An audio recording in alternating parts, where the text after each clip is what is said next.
अब हम अपना अगला केस देख रहे हैं जिसमें आपको एक सिंपली सपोर्टेड बीम दी हुई है जिसमें एक पॉइंट लोडिंग लग रहा है बीच में। तो हमको इस पॉइंट लोडिंग के कारण क्या करना है, स्लोप और डिफ्लेक्शन निकालना है। तो इस पॉइंट लोडिंग के कारण देखिए बीम आपकी इस तरीके से बेंड होगी। ठीक, तो हमें निकालना है कि ये डिफ्लेक्शन कितना आएगा, वाई सी आपका कितना आएगा। आपको नज़र आ रहा है कि सी पॉइंट पे स्लोप आपका ज़ीरो होगा। देखिए यहाँ पे स्लोप आपका ज़ीरो है। आपको ए पॉइंट पे स्लोप मिलेगा, ये देखिए यहाँ पे स्लोप मिल रहा है।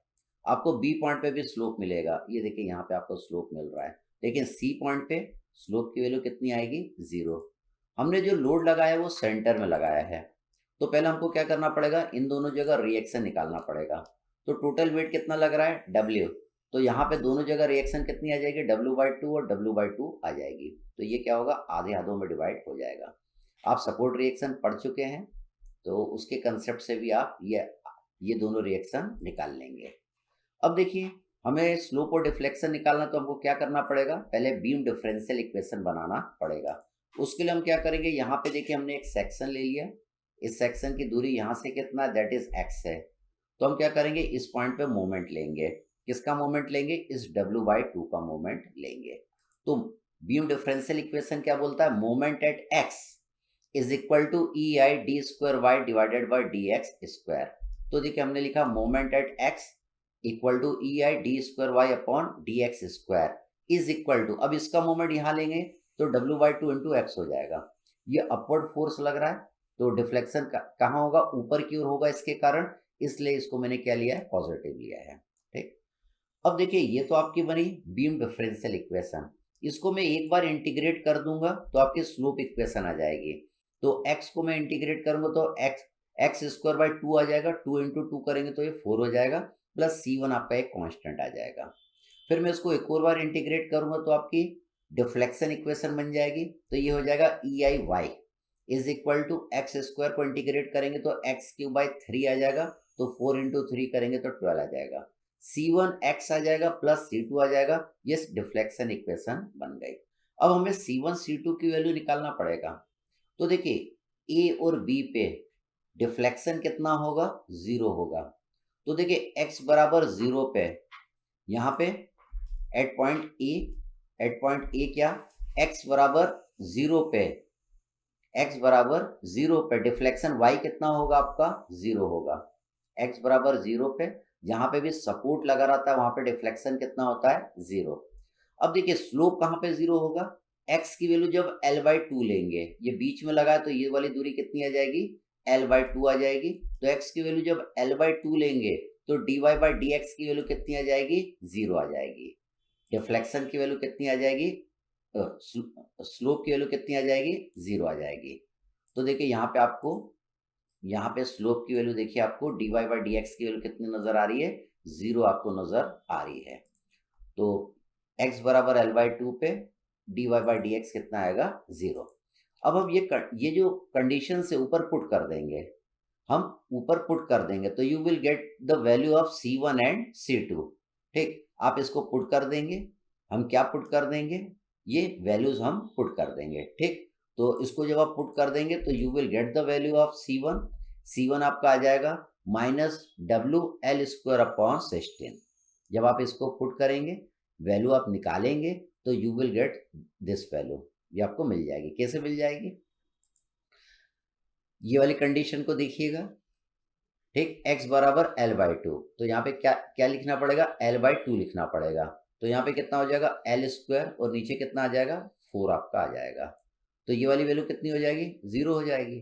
तो WL²/16 हो जाएगा, इक्वल टू को उधर ले जाएंगे तो क्या आ जाएगा, C1 की वैल्यू आपको इतनी मिल जाएगी। फिर C2 की वैल्यू निकालना है, तो C1 की वैल्यू आपको यहाँ पे पुट करना पड़ेगा, है ना। और यहाँ पे देखिए ये पुट करने का फायदा नहीं है क्योंकि x बराबर 0 पे y इक्वल टू 0 आएगा। जब x की वैल्यू यहाँ पे 0 पुट करेंगे तो ये पूरा 0 हो जाएगा, x की वैल्यू 0 पुट करेंगे तो ये पूरा 0 हो जाएगा। तो y की वैल्यू भी आपकी कितनी हो जाएगी, 0 आपकी हो जाएगी। तो देखिए इससे C2 की वैल्यू कितनी आ जाएगी, 0 आ जाएगी। ठीक, C1 यहाँ पे पुट करने का फायदा नहीं है क्योंकि x की वैल्यू 0, तो ये पूरा 0 आपका हो जाएगा। तो देखिए आपने C1 C2 की वैल्यू निकाल ली। अब ये C1 C2 की वैल्यू इन दोनों इक्वेशन में आप पुट कर देंगे। तो देखिए मैं पुट कर देता हूँ। तो इस इक्वेशन में देखिए मैंने स्लोप वाली इक्वेशन मैंने बना ली, C1 की ये वाली वैल्यू मैंने यहाँ पे पुट कर दी, तो ये स्लोप की इक्वेशन आपकी बन गई। हमें स्लोप कहाँ निकालना है? ए पॉइंट पे निकालना है। ए पॉइंट पे एक्स की वैल्यू कितनी होगी? 0 होगी। तो एक्स की वैल्यू यहाँ पे मैं कितना पुट कर दूंगा? 0 पुट कर दूंगा, तो ये पूरी वैल्यू 0 हो जाएगी। तो ए पॉइंट पे आपका स्लोप निकल के आ जाएगा, that is -WL² upon 16 EI। तो ए पॉइंट पे ये स्लोप का फॉर्मूला हो गया। अब हमें डिफ्लेक्शन निकालना है। तो देखिए हमारी ये जो डिफ्लेक्शन इक्वेशन है, इसमें C1 C2 की ये वाली वैल्यू मैं यहाँ पे पुट कर दूंगा। तो देखिए डिफ्लेक्शन इक्वेशन में मैंने ये वैल्यू यहाँ पे पुट कर दी। हमें डिफ्लेक्शन कहाँ निकालना है? C पॉइंट पे निकालना है। C पॉइंट पे x की वैल्यू कितनी होगी? L/2 होगी, क्योंकि वेट कहाँ लग रहा है? बीच में। अब x की वैल्यू L/2 में इस इक्वेशन में पुट कर दूंगा, तो आपके डिफ्लेक्शन निकल के आ जाएगा, y निकल के आ जाएगा। तो डिफ्लेक्शन आपका इतना निकल के आ जाएगा, that is -WL³ divided by 40 EI। और स्लोप कितना है? -WL² divided by 16 EI। तो देखिए इसका स्लोप और डिफ्लेक्शन कैसा रहेगा? इसमें डिफ्लेक्शन अगर आप देखेंगे तो देखिए ये आपका डिफ्लेक्शन हो रहा है, ये आपने निकाला, दैट इज YC। और इसमें स्लोप ए पे आपने निकाला है। ए पे देखिए ये जो एंगल है इसको स्लोप बोलते हैं, इट इज अवर थीटा ए। जितना थीटा ए आएगा उतना ही थीटा बी आएगा। और स्लोप देखिए सी पॉइंट पे कितना आएगा? 0। मतलब जब x की वैल्यू L/2 रहेगी तो dy/dx की वैल्यू कितनी आएगी? 0। तो ये तो आपने यूडीएल के कारण स्लोप और डिफ्लेक्शन निकाला। अगर ये पॉइंट लोडिंग के कारण, ये आपने पॉइंट लोडिंग के कारण स्लोप और डिफ्लेक्शन निकाला। अगर यूडीएल के कारण आपको स्लोप और डिफ्लेक्शन निकालना है, तो देखिए ये यूडीएल है, तो पहला काम क्या करना पड़ेगा? सपोर्ट पे रिएक्शन निकालना पड़ेगा। सपोर्ट पे रिएक्शन निकालने के लिए पहले यूडीएल का टोटल वेट लीजिए। टोटल वेट कितना आएगा? ओमेगा एल आएगा। तो ये दोनों में आधा आधा डिवाइड हो जाएगा, तो यहाँ पे आ जाएगा ओमेगा L/2 और यहाँ पे भी आ जाएगा ओमेगा L/2। तो सपोर्ट रिएक्शन में ये हम सीख चुके हैं। तो हमें स्लोप और डिफ्लेक्शन निकालना है, तो उसके लिए बीम डिफरेंशियल इक्वेशन हमको बनानी पड़ेगी। उसको बनाने के लिए पहले हम क्या करेंगे? यहाँ पे एक सेक्शन लेंगे, इसकी दूरी यहाँ से कितना है? दैट इज x है। इस सेक्शन पे अपने को एक तो इसका मोमेंट लेना पड़ेगा और एक इस यूडीएल का भी मोमेंट लेना पड़ेगा, ठीक? तो इसका मोमेंट लेना है तो उसमें कोई दिक्कत नहीं, ओमेगा L/2 इंटू एक्स लिख देंगे, तो इसका मोमेंट आ जाएगा। अब यूडीएल का मोमेंट लेना है, इतने यूडीएल का, तो पहले इतने यूडीएल का वेट निकालना पड़ेगा। इतने यूडीएल का वेट कितना आएगा? ओमेगा x आएगा। ये वेट कहाँ पे लगेगा? x/2 पे लगेगा। अब आपको यूडीएल का मोमेंट ले सकते हैं, कैसे ले सकते हैं? Omega x into x/2। तो इसका मोमेंट कितना आएगा? Omega L/2 into x. इसको प्लस लेंगे क्योंकि इसके कारण डिफ्लेक्शन क्या होगा? ऊपर होगा। और इसको माइनस, इसके मोमेंट को मैं माइनस ले रहा हूँ, minus omega x into x/2। क्यों? इसके कारण डिफ्लेक्शन कहाँ हो रहा है? इस फोर्स के कारण नीचे हो रहा है। तो देखिए मैंने यहाँ पे बीम डिफरेंशियल इक्वेशन बना ली। तो मैंने लिखा है ओमेगा L/2 इंटू एक्स, इसका मोमेंट मैंने लिया है। फिर मैंने यूडीएल का मोमेंट लिया ओमेगा x इंटू x/2। तो ये बन गई बीम डिफरेंशियल इक्वेशन। इसको मैं एक बार इंटीग्रेट कर दूंगा तो क्या बन जाएगी? स्लोप इक्वेशन बन जाएगी। तो देखिए इसको मैंने एक बार इंटीग्रेट कर दिया। इंटीग्रेट करेंगे तो यहाँ पे एक कांस्टेंट आ जाएगा। तो कांस्टेंट ऑफ इंटीग्रेशन मैंने क्या लिया है? C1।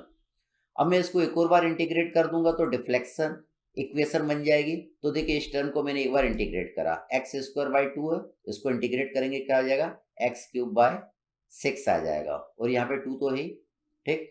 अब हमें क्या करना पड़ेगा? C1 C2 की वैल्यू निकालना पड़ेगा। हम जानते हैं x की वैल्यू जब 0 रहेगी तो डिफ्लेक्शन y की वैल्यू आपकी 0 होगी। तो देखिए यहाँ पे मैंने लिखा x बराबर 0 पर डिफ्लेक्शन y बराबर 0। आप जानते हैं इस यूडीएल के कारण ये बीम आपकी ऐसी बेंड होगी, मतलब इसके सेंटर पे यहाँ पे देखिए आपको स्लोप 0 मिल रहा है, मतलब dy/dx की वैल्यू कितनी मिल रही है? 0। तो आप लिखेंगे x बराबर L/2 पे dy/dx की वैल्यू कितनी मिलेगी? 0। अब ये वैल्यू आप ऊपर वाली इक्वेशन में पुट कर देंगे। तो यहाँ पे x की वैल्यू आप कितना पुट करेंगे? L/2। यहाँ पे x की वैल्यू कितना पुट करेंगे? L/2। यहाँ पे भी x की वैल्यू आप पुट करेंगे L/2। तो dy/dx की वैल्यू कितनी हो जाएगी? 0 हो जाएगी। तो इससे C1 की वैल्यू आ जाएगी। इन दोनों को इक्वल टू के उस साइड ले जाइएगा तो C1 की वैल्यू आपको इतना मिल जाएगी। अब नीचे फिर से हमको C2 की वैल्यू भी निकालना है, तो x बराबर 0 पे y बराबर 0 होगा, तो x की वैल्यू 0 पुट करेंगे तो पूरा 0 हो जाएगा, ये भी पूरा 0 हो जाएगा, x की वैल्यू 0 पुट करने पर ये भी 0 हो जाएगा, तो y कितना होगा 0, सब 0 हो जाएगा। तो C2 की वैल्यू आपको कितनी मिल जाएगी, दैट इज इक्वल टू 0। अब ये C1 C2 की वैल्यू आप इन दोनों इक्वेशन में पुट कर देंगे तो स्लोप और डिफ्लेक्शन इक्वेशन मिल जाएगी। तो देखिए आपको ये स्लोप इक्वेशन में मैंने वैल्यू पुट कर दी C1 की, तो ये स्लोप इक्वेशन आपको मिल गई। अब हमें क्या करना है, स्लोप कहाँ निकालना है, ए पॉइंट पे। ए पॉइंट पे एक्स की वैल्यू कितनी होगी 0, एक्स की वैल्यू जब इसमें 0 पुट करेंगे तो ये वाली वैल्यू टर्म आपकी 0 हो जाएगी और ये वाली टर्म भी आपकी 0 हो जाएगी, खाली बचेगी ये वाली टर्म। इसको क्या करेंगे, ई आई से डिवाइड कर देंगे तो d y by d x की वैल्यू आपको मिल जाएगी। तो d y by d x क्या है, थीटा ए के जितना है, that is minus omega l cube upon 24 e i आपका आ जाएगा। अब हमें डिफ्लेक्शन निकालना है सी पॉइंट पे जो कि बीच में है, तो डिफ्लेक्शन इक्वेशन की मदद लेंगे, इसकी मदद लेंगे। तो C1 C2 की वैल्यू देखिए पहले मैं यहाँ पे पुट कर दूंगा, तो ये बन जाएगी आपकी डिफ्लेक्शन इक्वेशन। अब हमें डिफ्लेक्शन कहाँ निकालना है, C पे निकालना है। C पे x की वैल्यू कितनी है, L/2 है, तो इसमें x की जगह मैं L/2 पुट कर दूंगा और इसको सॉल्व कर दूंगा, तो आपके डिफ्लेक्शन एट C आ जाएगी, that is -5 omega L⁴ upon 384 EI। तो ये स्लोप वाला बन गया और ये डिफ्लेक्शन वाला बन गया। अब देखिए इसमें स्लोप और डिफ्लेक्शन कैसा होगा, इसको मैं हटाता हूँ, तो देखिए ये आपका डिफ्लेक्शन नजर आ रहा है, दैट इज वाई सी, और ये आपको स्लोप नजर आ रहा है, ये स्लोप नजर आ रहा है।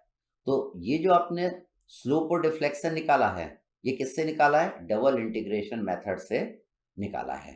ठीक, अब इससे रिलेटेड मैं आपको कुछ प्रॉब्लम कराऊंगा पहले, ठीक, उसके बाद में अगला मेथड चालू करूंगा, दैट इज मैक्लॉलिस मेथड। ठीक, तो अब हम प्रॉब्लम देखते हैं।